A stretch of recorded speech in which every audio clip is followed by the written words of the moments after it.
Ellis Island's museum is getting a 21st century makeover more than 100 years after millions of immigrants took their first steps in America there. A new $100 million project aims to revitalize the 125-year-old landmark with immersive and modern exhibits.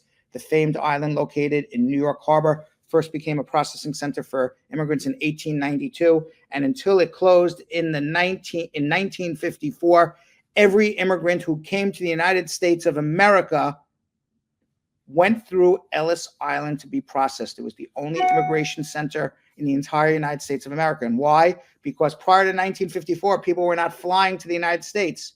They were taking a boat, and the boats would come right up to Ellis Island, drop you off, you would be processed, and then taken on another boat to the mainland of New York City. And then from there, you can go spread out throughout the United States of America. It closed in 1954 because the advent of the airplane and people started flying into airports. But the brick buildings are still there. It is now a museum. And after they closed their doors in 1954, it did fall into disrepair. Nobody did anything with it until 1982, when then President Ronald Reagan asked Chrysler Chairman Lee Iacocca to lead a private fundraising campaign to restore the historic site.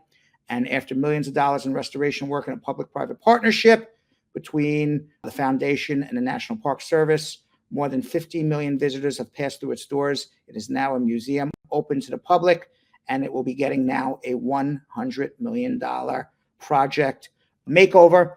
And besides being a museum, you can go there and you can trace your ancestry all the way back to your relatives, if they came prior to 1954, and see who your relatives were and when they came in and how they were processed. They have a record of almost everybody who went through those doors now.